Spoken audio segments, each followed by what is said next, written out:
What's up guys, Shane Starnes here, and you just received your Galaxy S10, S10 Plus, or S10e. There are several things that you'll want to do straight out of the box to get the best possible experience.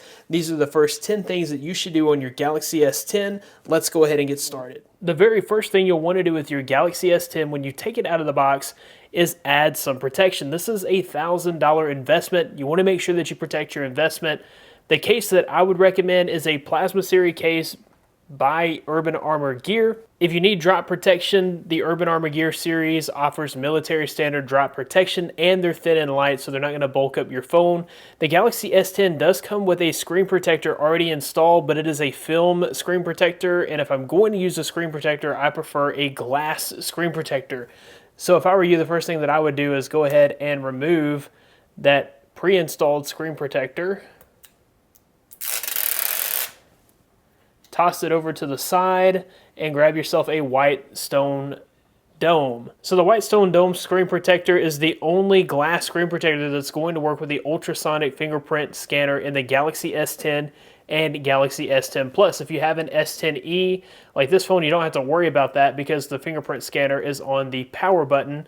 But the white stone dome is going to be the only glass screen protector that does work on the S10 and S10 Plus. The reason for that is because of the bubble-free Loca technology. You actually use a liquid that you cure with a UV lamp, so that's going to make sure that you don't have any air pockets and that the ultrasonic fingerprint scanner will work on this device. I'll be sure to include links to the Urban Armor Gear cases and the white stone dome screen protectors in the description below. The second thing that I would personally do on the Galaxy S10 or S10 Plus is to go ahead and hide that camera cutout.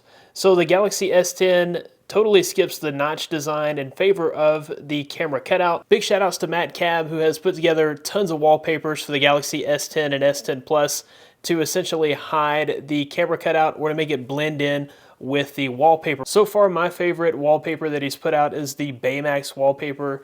That's Baymax from Big Hero 6, but I'll show you guys just a few others. We've got Mike Wazowski. We've got R2-D2, looks pretty cool. R2-D2 has the camera cutout right about where the projector would go, or right above where the projector would go. There's an Air Jordan wallpaper here for the sports fans. We've got a Homer Simpson donut. You can still see the camera cutout, but it's just fun to play around with these wallpapers and make the cutout blend in, giving you more of a bezel-less display look. On the left side of the phone, right underneath the volume rocker, you will notice that the new S10 still have a Bixby button. In the past, we've not been able to remap that. It has been strictly a Bixby button. If you're like me, you probably don't use a whole lot of Bixby, and it'd be really awesome to be able to remap that to something else. Now, Samsung kind of feels our pain, and they are going to allow us to remap it to anything other than Google Assistant. But for me, the Google Assistant would be the #1 thing that I would want to remap the Bixby button to. The first thing you'll want to do here is download the Bixby Button Assistant Remapper APK. All right, once it's downloaded, we will go ahead and open that file, go into our settings, allow from the source, and install that application. All right, so next up, you're going to go to your Bixby Voice and make a few changes in Bixby Voice. Now, you'll want to make sure that Bixby Voice is updated and also that your Galaxy S10 is on the latest update. So make sure to update your phone before you do this, because part of the Bixby button remapping came through the update. So you go into your settings, you'll go down to the Bixby key, and where it says use double press to open Bixby, you'll select use single press, and to open an app, you'll choose the Bixby Button Assistant Remapper app that you just installed. Next up, you'll go ahead and press the Bixby button, and you'll choose Google and Always. And that's really all there is to it. Whenever you press the Bixby button, it's going to launch Google Assistant.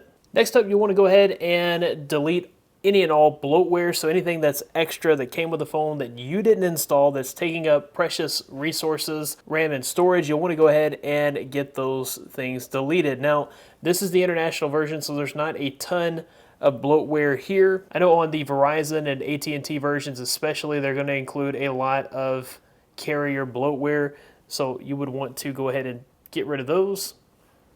Spotify is an application that I do not use, so I'm going to go ahead and uninstall that one. Microsoft applications that were pre-installed on the phone, so I'll go ahead and get rid of all of these because I'm not going to use these at all. Some of the applications you won't be able to uninstall completely, but you can disable them. That way they're never being opened, they're not being used in the background, and you won't have to worry about them taking up resources. So while they're still there, you won't see them and they won't be able to open or be in use. Next up, you'll want to go ahead and lock down your phone. If you were to go away from your phone and you didn't have a security measure on your phone, then anybody could just pick up your phone and have instant access to your private information. Modern phones all have some sort of biometrics. This one has a fingerprint scanner on the side. The S10 and S10 Plus all have in-display fingerprint sensors. All of these phones also have face unlock, so you'll want to be sure to set up some kind of lock protection. The way you'll do that is to go into this biometrics and security and set up your fingerprints. For me, when I'm holding the phone like this, I'll be using my thumb. If I'm holding the phone with my left hand, I'll probably use my left index finger, so I'll go ahead and set that up now. And I'll set it up in the way that I would actually use the fingerprint. All right, and while you're at it, you might as well go ahead and set up your face recognition. Now they have several options here in the face recognition once you have your face added. You can choose to stay on the lock screen. That just gives you a little extra measure of privacy, as just lifting the phone up to your face won't unlock it and basically have your phone open to the last thing you were viewing. The faster recognition here, if you have this turned on, there is a warning here that it can be duped by a picture. So just a simple picture could get someone into your phone if you have that enabled. If you have that disabled, it's going to take half a second longer, but you'd be a little safer. There's also a lift to wake option, so that when you lift your phone and look at it, it will begin the unlock process.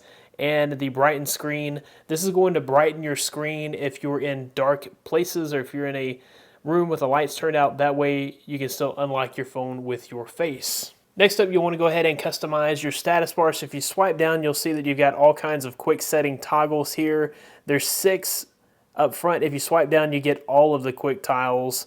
If you want to edit these, they're really easy to edit. Go ahead and press on the menu button, and you can do the button order. This is going to allow you to rearrange those.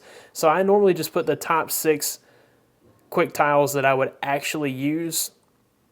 I would probably use the mobile hotspot more than I would use the airplane mode, the flashlight more than the airplane mode. And these top 6 are the ones that I would use the most. So if I click done, and then I swipe up, these are the top 6 that are going to be featured in my settings bar when I pull down once. You can also change the button grid so you can get more whenever you double pull down, or you can have less there. While we're still in the status bar, you can actually add battery percentage, so it's not there by default, but you can go ahead and add those. Next up, you want to go ahead and set up the edge screen or edge lighting. This is really effective on the Galaxy S10 and Galaxy S10 Plus because they have the curved edges. You will still be able to see the light on the S10e, but it won't be as pronounced. So what you'll do is go ahead and turn the edge panels on and then choose your edge lighting. Manage the notifications here. Turn on notifications for any of the apps. You actually want to turn on the edge panel when notifying, and you can also choose for all apps to notify you with the edge panel. And then you can choose the effect. So there's all sorts of different effects to choose from. You can choose the width, you can choose the duration, and the transparency.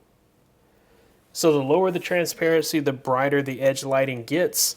The higher the transparency, the lighter it gets. Now whenever you get a notification when your phone is turned down, you'll know because you'll have the edge lighting.